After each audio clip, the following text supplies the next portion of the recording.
नमस्कार, मैं आशुतोष आप सभी का डिकोड एग्जाम के इस डिजिटल प्लेटफॉर्म पर स्वागत करता हूं। मित्रों, हम लोग पहले पढ़ चुके हैं भारत की अवस्थिति विस्तार, उसका प्राकृतिक विभाजन, नदियों का अपवाह तंत्र, वनस्पतियां, और इसके बाद जैसे जैसे हम लोग आगे बढ़ते गए जलवायु के बाद हम लोगों को लगा कि नहीं, हमें पृथ्वी के बारे में पढ़ना चाहिए। तो पृथ्वी को हम समझेंगे। अभी फिलहाल हम लोगों का जो टॉपिक होगा वो पृथ्वी की आंतरिक संरचना से रिलेटेड होगा। यहाँ दो तीन चीजें आ रही हैं, पृथ्वी, आंतरिक संरचना, और चूंकि हमारे पीछे जो लिखा है वो लिखा है कि पृथ्वी की आंतरिक भौतिक दशा। तो पृथ्वी को हम लोग आगे समझेंगे, पहले ही ये डिसाइड हो गया। आंतरिक से क्या तात्पर्य है हम लोग इसको देखेंगे। भौतिक दशा का क्या अर्थ होगा हम लोग इसको देखेंगे। और चूंकि जब परिचय हम लोग जान लिए, किसी भी टॉपिक को समझने के लिए पहले उसका परिचय जानना होता है। जब हम लोग परिचय जान लिए तो परिचय के बाद आखिर ये जानकारी हमारे पास आई कहाँ से, तो इसको जानने के स्रोत कौन कौन से होंगे उस स्रोत को हम देखेंगे। और स्रोत को देखने के बाद हम लोग क्या करेंगे कि एक छोटा सा निष्कर्ष निकालेंगे पृथ्वी को लेकर के, जो चीज़ें हमारे पास हैं और वो स्रोत कैसे हमारे तक पहुँचे, इनको जानने के बाद इसमें कौन कौन से तत्व हैं, क्या क्या प्रधानता है, कैसे हमारे पास ये जानकारी आई, इन सारे बिंदुओं पर हम लोग विस्तार से चर्चा करेंगे। तो इस हिसाब से यदि देखा जाए तो हमारा आज का टॉपिक क्या होगा, पृथ्वी की आंतरिक भौतिक दशा। तो आंतरिक भौतिक दशा टॉपिक को हम लोग शुरू करें, इसके लिए हमें समझना होगा कि पृथ्वी क्या है और इसकी आंतरिक संरचना कैसी है और भौतिक दशा का क्या अर्थ है। तो चलिए आज का टॉपिक हम लोग शुरू करते हैं। पृथ्वी की आंतरिक भौतिक दशा। सबसे पहली चीज तो हम लोगों को यह समझना पड़ेगा इसका परिचय कि आंतरिक से क्या तात्पर्य है।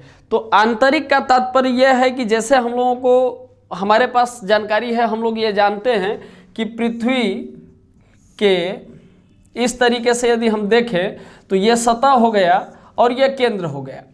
सिंपल, ये पृथ्वी का ये सतह और ये केंद्र, यदि इस तरीके से पृथ्वी को खोला जाए तो यही है पृथ्व्याकार। यदि किसी गेंद को आप ले लें या किसी फल को ले लें, और उसमें सबसे बढ़िया फल मुझे लगता है कि आप ओनियन, प्याज को भी कह सकते हैं, लेकिन आप वाटरमेलन को लें और वाटरमेलन को एकदम ठीक पृथ्व्याकार है वाटरमेलन, उसको जब बीच से काटेंगे तो कोई ना कोई एक सेंटर होगा उसका।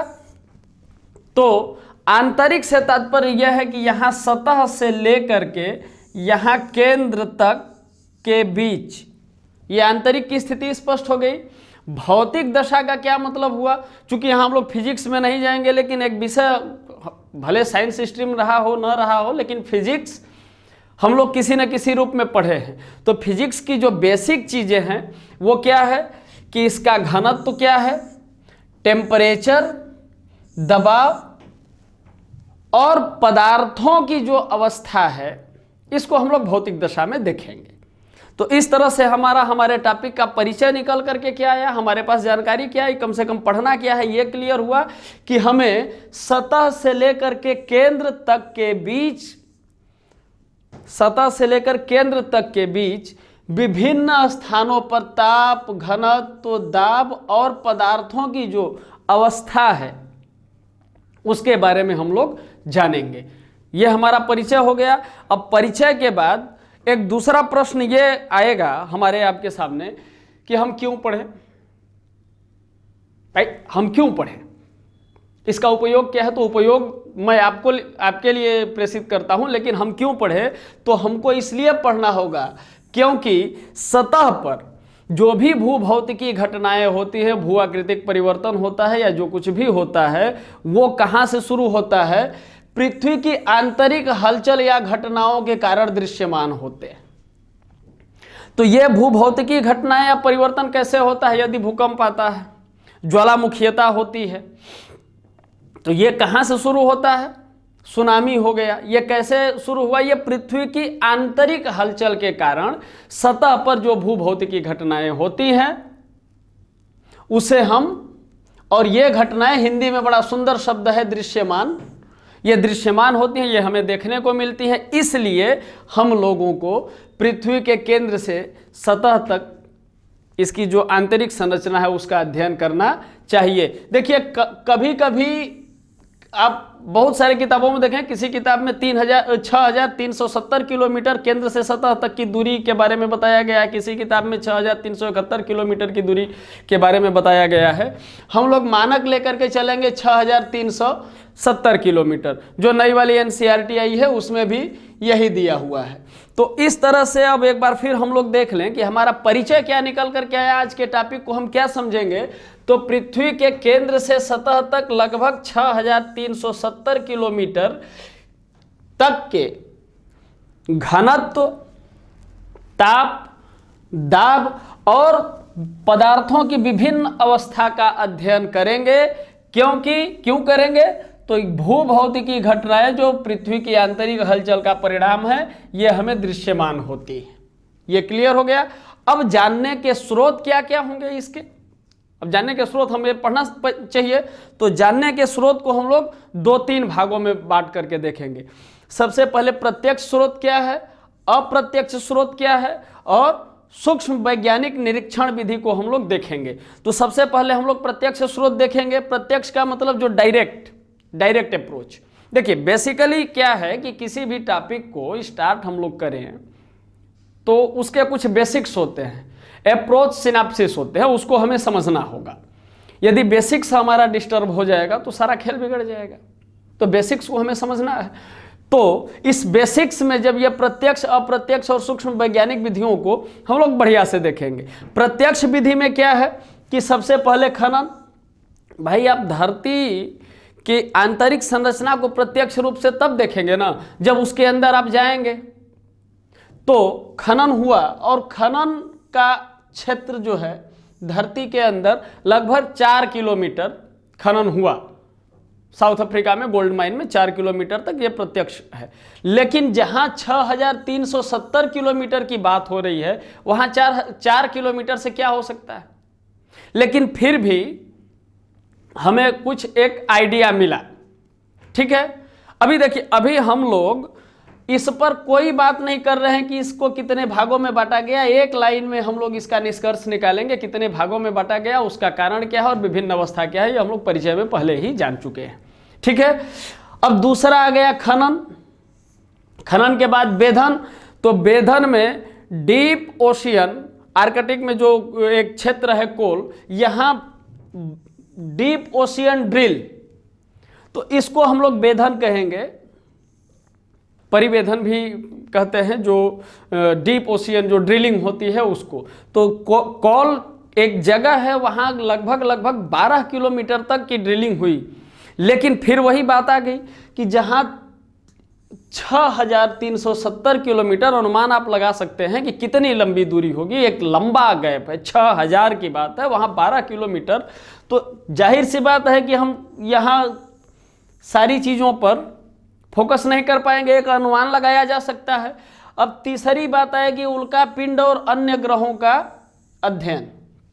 सबसे पहले उल्का पिंड को हम लोग समझे, क्योंकि उल्का पिंड, जब उल्का पिंड गिरता है तो जो रेस्ट अमाउंट है, देखिए हम लोग बिल्कुल अभी उन चीज़ों को, ब्रह्मांड के जो भी घटनाएं हैं उससे अलग हट करके हम लोग अपने टॉपिक पर सेंट्रिक है कि उल्का पिंड जब हमारे धरती पर गिरता है, और चूंकि कोई ये नहीं कहता कि नहीं उल्का पिंड गिरा है, हमारे देश में यही कहा जाता है कि टूटता हुआ तारा गिर रहा है, तारा टूट रहा है, और लोग दुआ मांगते हैं। ठीक है, तो वो जो रेस्ट अमाउंट बचता है, उस रेस्ट अमाउंट को, उल्का पिंड का जो रेस्ट पार्टिकल बचा है, उसके अध्ययन से एक संभावना निकाली जा सकती है, एक प्रयास किया जा सकता है, एक जानने का प्रयास किया जा सकता है, एक निष्कर्ष निकाला जा सकता है। क्यों निकाला जा सकता है? क्योंकि कहीं न कहीं पृथ्वी सौर मंडल का, सौर परिवार का एक ग्रह है, एक खगोलीय पिंड है, और ऐसा माना जाता है कि इसकी भी उत्पत्ति उसी प्रक्रिया से हुई है। जिससे कि ये ब्रह्मांड बना है। ब्रह्मांड की उत्पत्ति को हम लोग पढ़ेंगे जब इस टॉपिक को हम लोग पढ़ेंगे, इस शब्द को हम लोग पढ़ेंगे अपने अगले लेक्चर में तब। लेकिन उल्का पिंड भी एक माध्यम हमारा हो सकता है। अन्य ग्रहों और उपग्रहों के अध्ययन में भी यही तर्क दिया जा सकता है, चूंकि एक साथ एक ही प्रक्रिया से जब ग्रहों का निर्माण हुआ। अब चूंकि यहां थोड़ा सा कंट्राडिक्टिव यह है कि ग्रहों का अध्ययन, ग्रहों के सतह का हम अध्ययन कर रहे हैं, उपग्रहों के सतह का अध्ययन कर रहे हैं, और यहां जानना है पृथ्वी की आंतरिक संरचना। तो आंतरिक संरचना से अन्य ग्रहों के सतह का क्या अभिप्राय है, क्या यहाँ कौन सी कनेक्टिविटी हो सकती है? तो यहाँ कनेक्टिविटी वही है, तर्क वही दिया जा सकता है, चूंकि एक ही प्रक्रिया से सौरमंडल की उत्पत्ति, ब्रह्मांड की उत्पत्ति हुई है, इन ग्रहों की भी उत्पत्ति उसी प्रक्रिया से हुई है जिस प्रक्रिया से पृथ्वी की हुई है। तो एक जानने का प्रयास किया जा सकता है। ये हम लोग जान गए कि यहां तक तो चीजें क्लियर हो गई, हमारी समझ यहां तक विकसित हो गई कि इसका परिचय क्या है और इसके जानने के स्रोत क्या है। प्रत्यक्ष स्रोत को हम लोग देख लिए, अब अप्रत्यक्ष स्रोत को हम लोग देखेंगे। चूंकि देखिए डिकोड एग्जाम का जो प्लेटफॉर्म है वो आपको विषय के चैप्टर वाइज लगभग हर विषय से रिलेटेड चीजों को आप तक प्रोवाइड करता है, और यह कोशिश रहती है कि आपकी समझ विकसित हो, क्योंकि फैक्ट तभी तक आपके पास रहेगा जब तक कि फैक्ट के साथ जुड़ा हुआ कॉन्सेप्ट आपके पास हो। और कॉन्सेप्ट कैसे आएगा? जब चीज़ों को हम लोग संपूर्णता में समझेंगे, और जब चीज़ों को हम संपूर्णता में समझ लेंगे तो क्वेश्चन हम राइज करना शुरू कर देंगे। और डिकोड एग्जाम यही कोशिश करता है कि आपकी समझ विकसित हो, आप क्वेश्चन राइज करें, आपका चिंतन इस बिंदु तक पहुंचे कि आप खुद क्वेश्चन बनाना शुरू कर दें कि इस टॉपिक से कौन कौन से क्वेश्चन आ सकते हैं, इस टॉपिक से कौन कौन से क्वेश्चन आ सकते हैं। इस तरीके से आप तक ये एक प्रयास है डिकोड एग्जाम का। चलिए अब आगे हम लोग आते हैं। हम लोगों ने परिचय देख लिया, हम लोग जानने के स्रोत में प्रत्यक्ष साधन को देख लिया, प्रत्यक्ष स्रोत को देख लिया। अब अप्रत्यक्ष स्रोत को हम लोग देखेंगे। अप्रत्यक्ष स्रोत में हम सबसे पहले अप्रत्यक्ष स्रोत को तीन भागों में हम लोग बांटेंगे: घनत्व आधारित, दबाव आधारित और तापक्रम आधारित। सीधी सी बात है कि हम लोगों को दूरी पता चल गई है कि सतह से लेकर के केंद्र तक 6370 किलोमीटर की यात्रा हमको करनी है, और इस दौरान हमें क्या करना है? घनत्व, दाब और ताप के साथ साथ पदार्थ की अवस्था का भी अध्ययन करना है। तो अप्रत्यक्ष स्रोत में चूंकि यह बड़ा इंपॉर्टेंट भी हो जाता है, तो हम लोग सबसे पहले देखेंगे घनत्व आधारित। यहां एक चीज स्पष्ट करना होगा कि घनत्व के बारे में तो हम लोग समझ रहे हैं ना, यहां हम लोग बिल्कुल फिजिक्स में नहीं जाएंगे, घनत्व के बारे में हम लोग कोई चर्चा नहीं करेंगे, लेकिन घनत्व को हम लोग एक लाइन में समझेंगे कि घनत्व का एक फार्मूला होता है डेंसिटी का, D = m/v। D हो गया डेंसिटी, m हो गया हमारा मास, और मतलब द्रव्यमान और आयतन। डेंसिटी कैसे निकालेंगे? किसी भी पिंड का या पदार्थ की डेंसिटी, इसकी डेंसिटी हम कैसे निकालेंगे? इसके द्रव्यमान में इसके आयतन से भाग दे देंगे, घनत्व निकल आएगा। और घनत्व के साथ एक इंपॉर्टेंट चीज ये रहती है कि घनत्व कभी चेंज नहीं होता, इसके कई टुकड़े भी हो जाएंगे, इसके कई टुकड़े भी हो जाएंगे तो भी घनत्व बरकरार रहेगा। तो ये चीज क्लियर हो गई। अब प्रमाण की बात हम लोग करेंगे कि इसमें प्रमाण आप कैसे प्रमाणित करोगे। तो प्रमाणित करने के लिए हमारे पास सोर्स ये है कि प्रमाणित करने के लिए सोर्स ये है कि इस घनत्व ने हमें 3 पार्ट में पृथ्वी को कनेक्ट किया। और ये कैसे कनेक्ट किया? तो इसको हम लोग यहां से देखेंगे। पृथ्वी का औसत घनत्व 5.5 ग्राम प्रति घन सेंटीमीटर है। इसका मतलब यह है कि जब औसत शब्द यहां आ रहा है तो जाहिर सी बात है कि अलग अलग स्थानों पर अलग अलग घनत्व होगा। तो घनत्व के आधार पर अब देखिए यहां हम लोग इसको 3 पार्ट में बांटेंगे। कब? घनत्व आधारित। जब घनत्व आधारित हम पढ़ रहे हैं तब हमें अलग अलग जगहों पर घनत्व हमें मिलते हैं। जैसे कि भू प्रॉपर्टी का घनत्व लगभग 3, देखिए यहाँ आंकड़ों की बाजीगरी हम लोगों को नहीं करनी है। किसी किताब में हो सकता है 2.75 दिया हो, किसी किताब में 2.7 दिया है, तो 2.7 से लेकर के 3, एक औसत इसको दूर करने के लिए हम लोग एक टर्म का यूज करेंगे, एवरेज, औसत। तो भू प्रॉपर्टी का यदि क्रस्ट का एवरेज डेंसिटी 3 है और यहाँ केंद्र का एवरेज डेंसिटी 11th है, तो जाहिर सी बात है कि और संपूर्ण पृथ्वी का घनत्व क्या है, 5.5 ग्राम प्रति घन सेंटीमीटर। तो इसका मतलब यह है कि इसमें भिन्नता होगी, और जब इसमें भिन्नता होगी और भिन्नता है तो जाहिर सी बात है कि यह अलग अलग जगहों पर होगा, और जब अलग अलग जगहों पर होगा तो इसको हम लोग 3 पार्ट में डिवाइड कर लें। 3 पार्ट में डिवाइड किया गया तो ये निकल कर के आया क्रस्ट, ये मेंटल और ये क्रोड, ये 3 पार्ट। हालांकि अभी हम लोग इसकी चर्चा नहीं करेंगे, अभी हम लोग इसको देखेंगे। तो जब ये चीज निकल करके आई, यहां हम लोग समझ लिया घनत्व की औसत घनत्व पृथ्वी का क्या है, भू प्रॉपर्टी का घनत्व क्या है और क्रोड का घनत्व क्या है। तो अब जब इसको हम लोगों ने देखा तो इसका जब विवेचन हम करेंगे तो इसमें 2 मत आए घनत्व वाले में। और ये घनत्व क्या, ये 2 मत कहां से निकले कि वास्तव में हम भू प्रॉपर्टी से केंद्र की ओर बढ़ते हैं तो पदार्थों का घनत्व बढ़ता जाता है। क्योंकि यहां जब हम देखेंगे तो पृथ्वी का औसत घनत्व यह है, यदि 5.5 ग्राम है तो सब क्रोड का घनत्व इससे बहुत ज्यादा है, इसके औसत घनत्व से बहुत ज्यादा है, और मेंटल का इससे कम है, क्रस्ट का सबसे कम है। इसका मतलब यह हुआ कि जब हम क्रस्ट से क्रोड की तरफ, सतह से जब केंद्र की तरफ बढ़ रहे हैं, जैसे जैसे गहराई बढ़ रही है हमारा घनत्व बढ़ता जा रहा है। तो इसमें 2 मत आए। प्रथम मतानुसार जैसे जैसे पृथ्वी की सतह से हम क्रोड की तरफ बढ़ते जाते हैं तो चट्टानों के रासायनिक संगठन में परिवर्तन नहीं होता। पहले मत के अनुसार, पहला मत यह कहता है कि जैसे जैसे हम पृथ्वी की सतह से क्रोड की तरफ बढ़ते, केंद्र की तरफ बढ़ रहे हैं, तो रासायनिक संगठन में परिवर्तन नहीं होता। अच्छा, क्या हम लोग संगठन और संगठन में अंतर समझ रहे हैं? यह संगठन क्या है और संगठन क्या है? पहले इसको हम लोग समझ लें कि संगठन क्या है और संगठन क्या है। एक शब्द है संगठन, इसका मतलब ऑर्गेनाइजेशन। दूसरा शब्द है संगठन, इसका मतलब हुआ कंपोजिशन। जब कई लोग एक जगह इकट्ठा होकर के एक ऑर्गेनाइजेशन तय करते हैं, एक संस्था बनाते हैं, संगठित होते हैं किसी एक बिंदु पर, तो उसको हम संगठन कहेंगे। लेकिन यहाँ कंपोजिशन का मतलब यह होता है कई तत्वों से मिलकर के बना एक तत्व। जैसे मेडिसिन हम लोग लेते हैं ना, दवा लेते हैं, उसमें कंपोजिशन होता है। तो ये संगठन हो गया।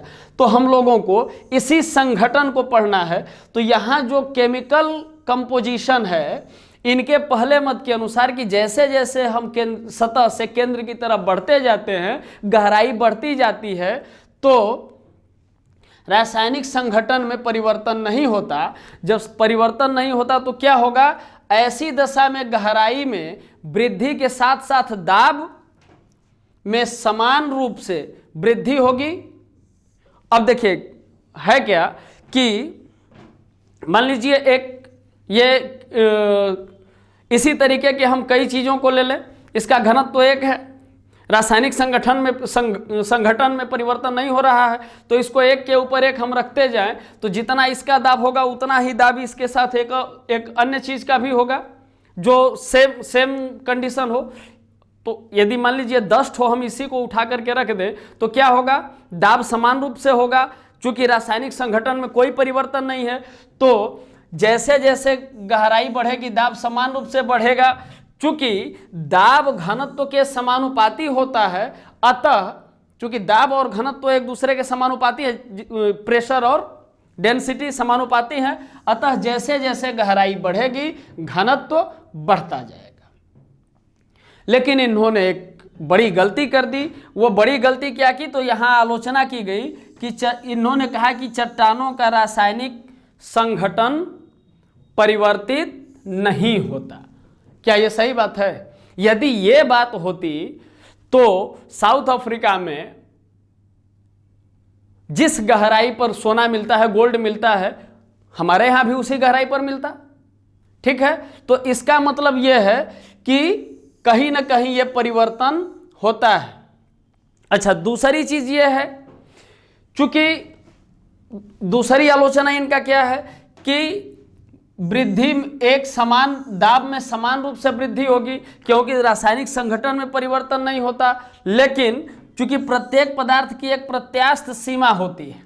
प्रत्यास्थ सीमा का मतलब यह होता है कि आप कोई कागज का टुकड़ा ले लें या इसी एक कोई ऐसी चीज इलास्टिक जिसमें हो, इलास्टिक कैपेसिटी हो, तो उस पर आप प्रेशर डाल रहे हैं और एक ही प्रेशर डालेंगे तो एक बिंदु ऐसा आएगा जहां की प्रेशर का दबाव का कोई मतलब प्रभाव नहीं होगा। तो यह प्रत्यास्थ सीमा होती है। अगर उसके बाद भी दबाव बढ़ता है तो दबाव का प्रभाव नहीं होगा। अब जैसे ही यह चीज निकल करके आई तो दूसरा मत आया। दूसरे मत ने एक सुधार किया। दूसरे मत ने कहा कि नहीं, जैसे जैसे हम सतह से केंद्र की तरफ बढ़ते हैं, गहराई बढ़ती है, तो चट्टानों के रासायनिक संघटन में परिवर्तन होता है।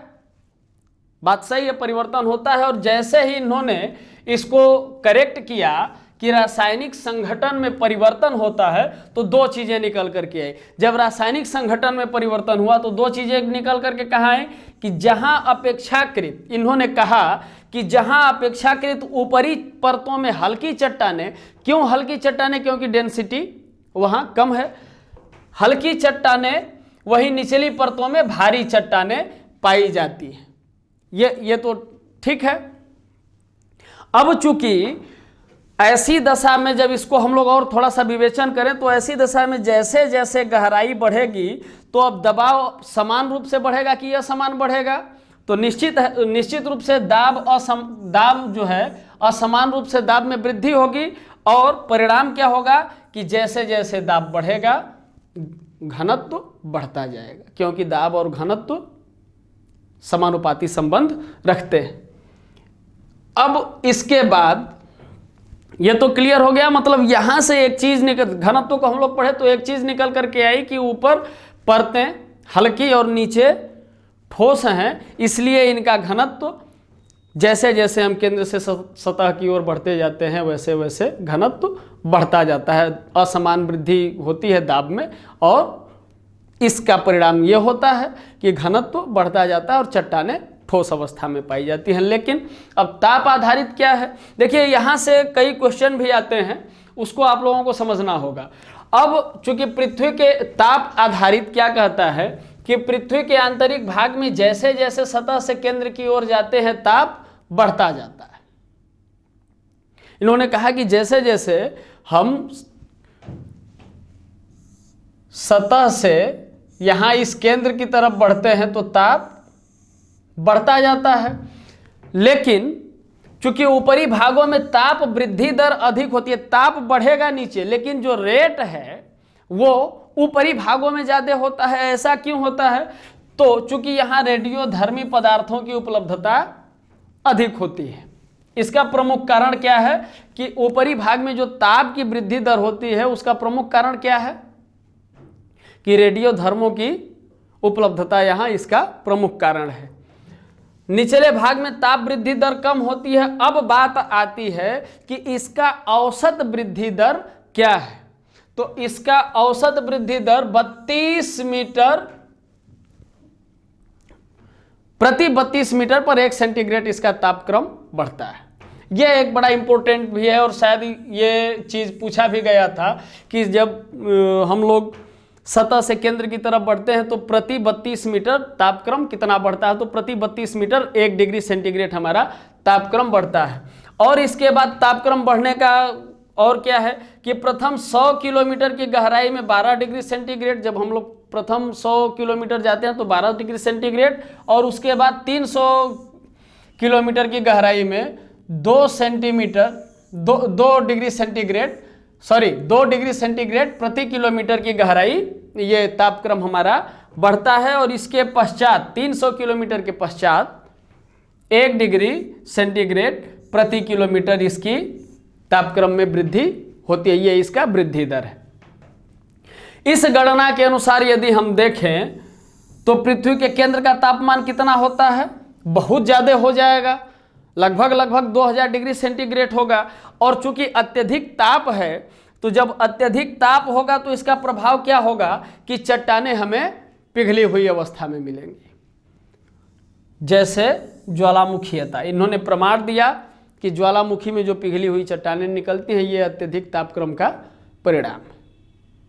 इनके इसका मतलब ये हुआ, इसको यदि हम देखें तो चूंकि ऊपर ठोस है ताप आधारित, गलनांक बिंदु चूंकि इधर बढ़ता जा रहा है, आगे हम लोग देखेंगे, लेकिन नीचे जैसे जैसे हम बढ़ेंगे तो तापक्रम हमारा अधिक बढ़ता जा रहा है। तो इस परिभाषा के अनुसार क्या हुआ कि ये ज्वालामुखीयता को एग्जाम्पल जब बनाए तो नतीजा क्या निकल रहा है कि चट्टानें पिघली हुई अवस्था में मिलेंगी। मतलब चट्टान तो है लेकिन उसकी अवस्था बदल गई है, वो ठोस अवस्था में नहीं है, वो बल्कि पिघली हुई अवस्था में है। आगे जैसे ही बढ़े हम लोग, दाब आधारित अभी हम लोग बेसिकली पढ़ रहे हैं अप्रत्यक्ष स्रोत। अप्रत्यक्ष स्रोत आंतरिक भौतिक दशा को हम लोग पढ़ रहे हैं, अब दाब आधारित पढ़ रहे हैं। तो क्रोड के संबंध में यहां सीधे सीधे क्रोड के संबंध में हम लोग देखेंगे कि क्रोड के संबंध में इन्होंने किसको आधार बनाया। तो इन्होंने अधिक घनत्व के संबंध में चट्टानों के भार व दबाव का संदर्भ लिया जा सकता है। और इस परिभाषा के अनुसार जैसे जैसे गहराई बढ़ती जाएगी तो इन्होंने दोनों को मर्ज किया कि जैसे जैसे गहराई बढ़ रही है तो तापक्रम भी बढ़ रहा है, और तापक्रम के बढ़ने से घनत्व भी बढ़ रहा है और दाब भी बढ़ेगा।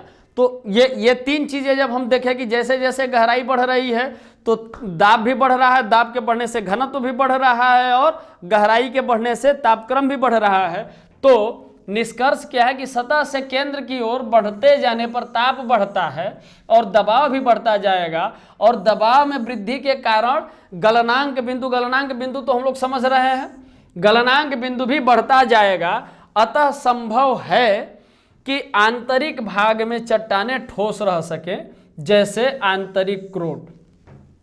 अब यहाँ एक और चीज निकल करके आ गई, अभी ये स्पष्ट नहीं हुआ कि हमारी आंतरिक संरचना वास्तव में कैसी है।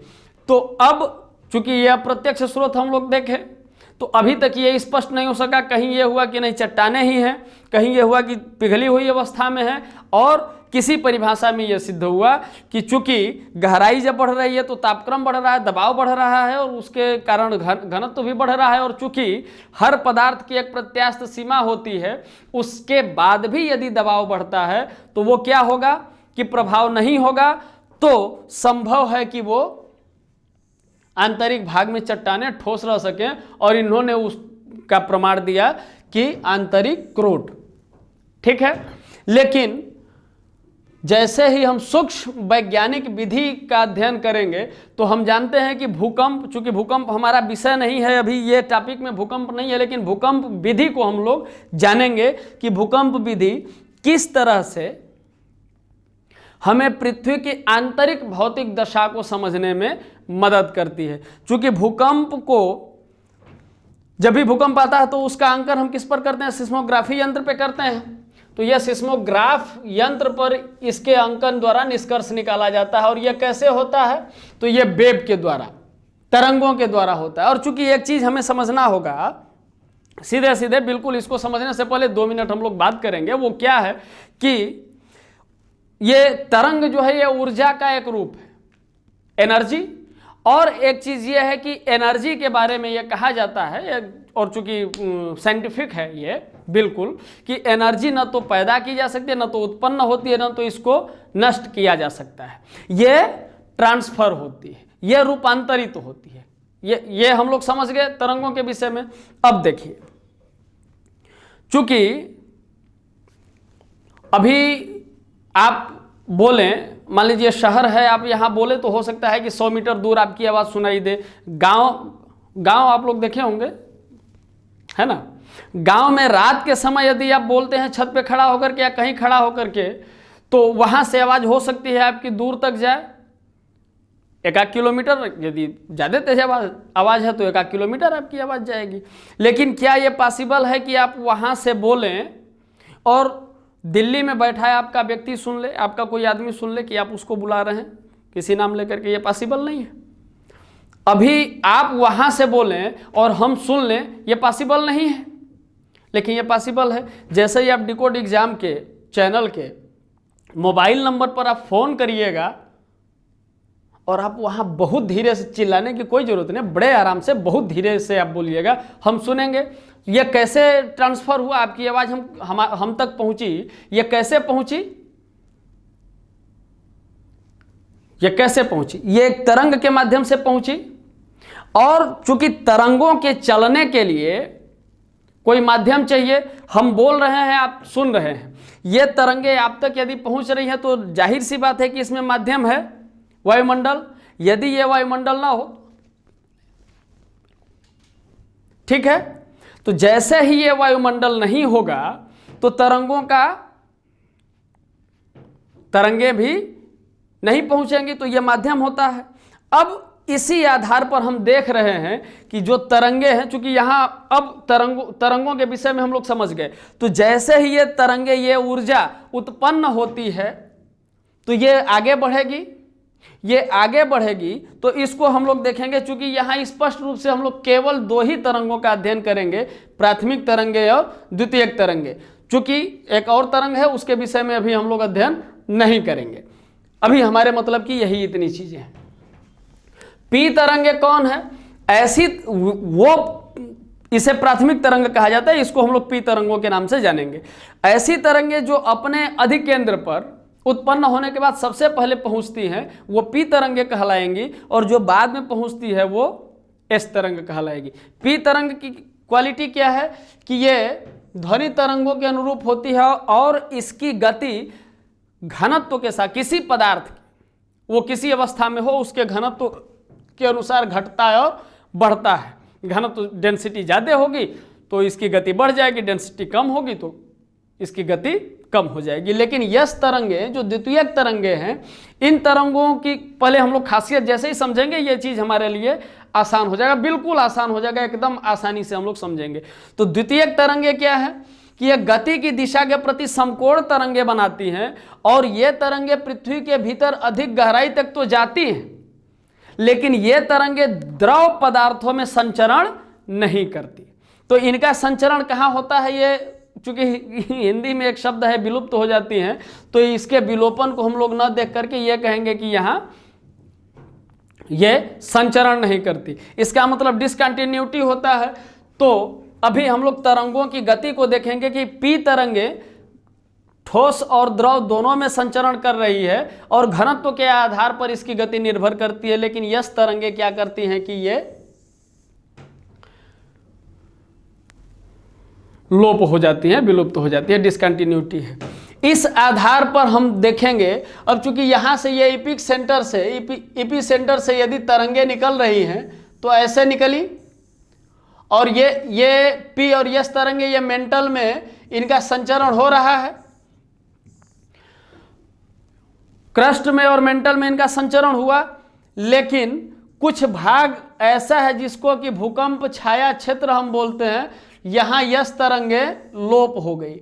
अब जब यस तरंगे विलुप्त हो गई तो इसका सीधा सा मतलब यह है कि यस तरंगे द्रव अवस्था में संचरण नहीं करती। इसका मतलब कि कहीं ना कहीं पृथ्वी का कोई ऐसा इंटरनल पार्ट है जो द्रव अवस्था में है जहां यस तरंगे नहीं पाई जाती, लेकिन फिर उसके बाद यस तरंगे दिखाई देती हैं। लेकिन और पी तरंगे यहां यदि दिखाई दे रही हैं उस इंटरनल पार्ट में, पी वो दिखाई तो दे रही हैं लेकिन उनकी गति क्या है, उनकी डेंसिटी कम है। इसका मतलब यह है कि जब घनत्व तो कम है तो ये द्रव अवस्था में है। दूसरा ये प्रूव होता है, ये प्रमाण मिलता है कि यस तरंगे यहाँ विलुप्त हो जा रही हैं, फिर आगे चल करके तरंगे दिख रही हैं, फिर उसके बाद ये तरंगे हमें मिलती हैं। तो इस आधार पर देखा गया कि आंतरिक संरचना में तरंगों का जो असमान संचरण है, इस संचरण पर और गति जो असमान है, तो इसके आधार पर यह निष्कर्ष निकाला गया कि पृथ्वी की आंतरिक संरचना तरल और ठोस, तरल का मतलब गैस, ये गर्म गलित अवस्था और तरल अवस्था और ठोस अवस्था में भी ये पाई जाती हैं। ये सिद्ध होता है, ये सिद्ध हुआ। अभी तक हम लोगों को ये नहीं पता है कि दूरी हम लोगों को पता है, घनत्व के आधार पर हम लोगों ने क्रस्ट मेंटल कोर को हम लोगों ने देख लिया घनत्व के आधार पर, लेकिन कौन सा पार्ट क्या है इसको अब हम लोग देखेंगे। कैसे इसको हम लोग इसमें देखेंगे। इसमें हम लोग जैसे ही देखेंगे तो ये क्रस्ट का पार्ट, इसको हम लोग कहेंगे क्रस्ट का पार्ट, और इसको हम लोग कहेंगे मेंटल। ये हो गया हमारा क्रस्ट, ये मेंटल और ये कोर। अब यहां एक चीज ये आती है पी तरंगों का और यस तरंगों का कि ऊपरी क्रस्ट और निचला क्रस्ट, इसको दो पार्ट में हम लोग कर लिए, ऊपरी क्रस्ट और निचला क्रस्ट, ऊपरी मेंटल और ये इसको दो पार्ट में हम लोग कर लेंगे, ऊपरी मेंटल और ये निचला मेंटल। लेकिन जब क्रोड की बारी आएगी तो बाह्य क्रोड और आंतरिक क्रोड, इसको ऐसे देखेंगे। अब यहां कंडीशन क्या होगी कि ऊपरी क्रस्ट में पी और यस, ये यहां इसको हम लोग देखेंगे। अभी दूरी की बात हम लोग नहीं करेंगे कि क्रस्ट मेंटल और कोर में जो दूरी है वो दूरी कहाँ है। अभी हम लोग तरंगों के आधार पर एक डिसकंटिन्यूटी हम लोग छोड़ रहे थे। डिसकंटिन्यूटी का मतलब ये हुआ कि तरंगे जब आ रही हैं तो कहीं ना कहीं उसकी कंटिन्यूटी में अंतर हो रहा है, और जैसे ही ये कंटिन्यूटी इनकी टूटती है, डिसकंटिन्यूटी आती है, तो यहाँ हम लोग देखेंगे कि इसको क्या बोलेंगे।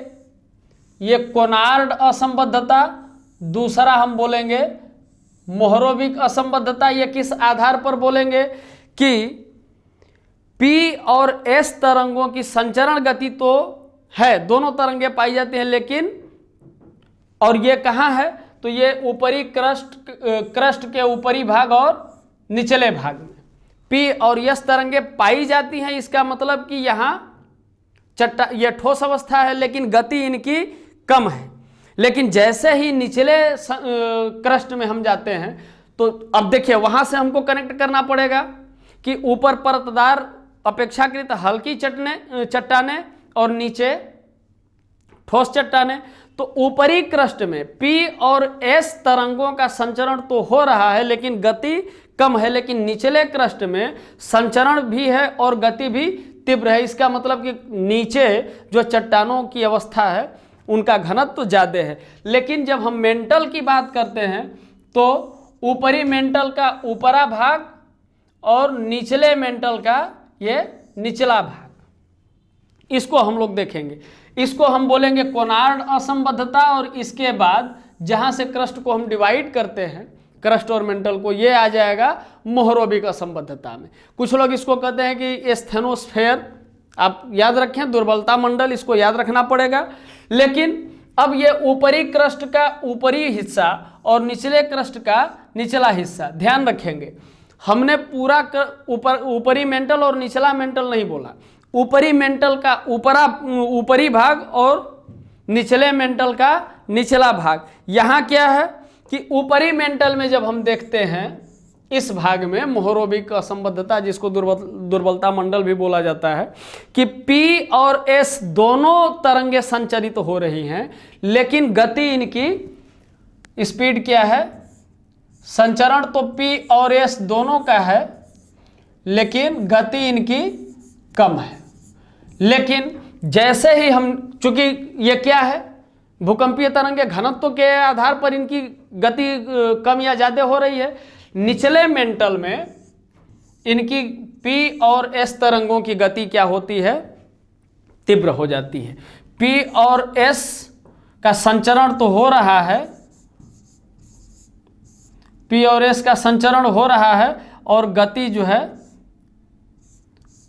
अधिक। तो ये बीच वाला पार्ट क्या है, इसमें क्या होता है, तो इसमें यस तरंगे विलुप्त हो जाती हैं। यहाँ ये जो पार्ट है ये यस तरंगे विलुप्त हो जाती है। इसको हम लोगों ने देखा कि मोहो असंबद्धता मोहरोविक, इसके ऊपर हम लोग देखे कोनार्ड, ये कभी कभी पूछता भी है, ये क्रम आपको याद रखना पड़ेगा। कोनार्ड को हम लोग देखे, मोहरोविक को देखे, और ये जो बीच वाला पार्ट जहां ये तरंगे लुप्त हो जाती हैं, इसको हम लोग कहेंगे रेपेटी असंबद्धता। इसके बाद ये मेंटल से जो क्रस्ट अलग होता है, ये कोर अलग होता है, इसको हम लोग कहेंगे गुटेनबर्ग डिस्कंटिन्यूटी। अब यहां स्थिति क्या है, गुटेनबर्ग डिस्कंटिन्यूटी में यहां पी तरंगों की गति होती है, यहां केवल पी तरंगे संचरित होती हैं, लेकिन इनकी जो गति है वो कम हो जाती है। अब पी तरंगे संचरित हो रही हैं, इसका मतलब यस तरंगे नहीं है, और गति कम है, इसका मतलब कि घनत्व तो इनका, डेंसिटी इनका क्या है, कम है। अर्थात कि यहां पर जो चट्टानों की, ये पदार्थों की जो अवस्था है, वो अवस्था क्या है, तरल अवस्था है। अब इसके बाद हम जैसे ही आते हैं यहां इंटरनल क्रोड में, ये गुटेनबर्ग को हम लोग देखे। अब इंटरनल में जाने से पहले यहां हम लोग देखेंगे लेहमैन असंबद्धता, लेहमैन असंबद्धता, आउटर क्रोड और इनर क्रोड। यहां जब इनर क्रोड में हम जाते हैं तो इनर क्रोड में क्या देखते हैं कि यहां पी तरंगे और यस तरंगे दोनों मिलती हैं, और पी एंड एस तरंगे और गति जो है सर्वाधिक होती है। इसका मतलब यह है कि यहां डेंसिटी सबसे ज्यादा है और सर्वाधिक गति होती है, तो हम इसको कह सकते हैं कि यह ठोस अवस्था में है भूकंपीय साक्ष्य के आधार पे। तो भूकंपीय साक्ष्य के आधार पे हमें यह पता चला कि धरती का जो आंतरिक भाग है वो 3 भागों में तो बटा हुआ है, लेकिन विभिन्न जगहों पर विभिन्न पदार्थीय अवस्थाएं पाई जाती हैं। ये हम लोग समझ गए, और जब ये समझ गए तो अब हम लोगों को ये समझना चाहिए कि इसके आधार पर क्रस्ट, मेंटल क्रोड, जो स्वेस, एक वैज्ञानिक का नाम हुआ स्वेस, उन्होंने इसके बारे में हमें बताया। तो क्रस्ट, मेंटल क्रोड का रासायनिक संगठन क्या है, इनका द्रव्यमान क्या है और इनकी दूरी कितनी है, यह डिस्टेंस हम लोगों को अब समझना चाहिए। तो अब चूंकि दुर्बलता मंडल हम लोग देख लिए, मोहरोविक असंबद्धता को हम कोनार्ड को देखे, मोहरोविक को देखे, रेपेटी को देखे, गुटेनबर्ग को देखे, और लेहमैन असंबद्धता को हम लोग देखे। ये आपको याद रखना पड़ेगा, CMRGL। ये जैसे ही आप याद रखेंगे आपके लिए बहुत सारी चीजें इजी रहेंगी। ठीक है, तो अब जब पदार्थों की अवस्था हम लोगों ने देख लिया, घनत्व को देख लिया, तो अब 2 लाइन में हम लोग अपनी चीजों को कंक्लूड करेंगे। क्योंकि पृथ्वी को जब हम ऐसे निकाल लिए इस तरह से, तो ये हमारा ऊपरी सतह क्रस्ट, ये हो गया मेंटल, और ये क्रोड का हिस्सा हमारा हो गया। तो अब इसको हम लोग देखेंगे कि कैसे है। तो सबसे पहले हम लोग भू प्रॉपर्टी यानी क्रस्ट को हम लोग देखें। इसकी औसत मोटाई 35 से 40 किलोमीटर, पर्वतों के नीचे इसकी औसत मोटाई 35 से 40, पर्वतों के नीचे 70 से 100 किलोमीटर के आसपास। इसीलिए एक टर्म यूज किया गया, औसत मोटाई। चूंकि पर्वतों के नीचे इसकी अवस्था कुछ है, महाद्वीपों पर अवस्था कुछ है, और महासागर में इसकी अवस्था कुछ है। ठीक है, अलग अलग। तो औसत मोटाई हो गई, और इसमें तत्व कौन कौन से हैं, तो तत्व है सिलिका और एल्यूमिनियम, इसलिए इसको Cl कहा गया। और इनका घनत्व कितना है, 2.75 ग्राम से 3 ग्राम। ये भू प्रॉपर्टी का घनत्व है। और मेंटल बड़ा शुद्ध हिंदी है, मेंटल को शुद्ध हिंदी में प्रवार भी कहते हैं। जैसे क्रस्ट को हम भू प्रॉपर्टी कहते हैं, तो मेंटल को प्रवार भी कहते हैं। हो सकता है कि एग्जाम में आपसे प्रवार पूछ दे और आप मेंटल के चक्कर में पड़े रहें, तो ऐसा नहीं है, आप इसको भी देखें। औसत मोटाई इसकी कितनी है, अब यहाँ से हम देखेंगे मेंटल को, तो औसत मोटाई इनकी कितनी आ जाएगी, 2900 किलोमीटर। और ये इसमें तत्व कौन कौन से हैं, रासायनिक संगठन यदि हम देखें, संगठन यदि देखें, तो सिलिका और मैग्नीशियम सी में, और इनका घनत्व तो कितना है, 2.90 से 4.75 तक इनका घनत्व है। क्रोड को अब हम लोग देखेंगे।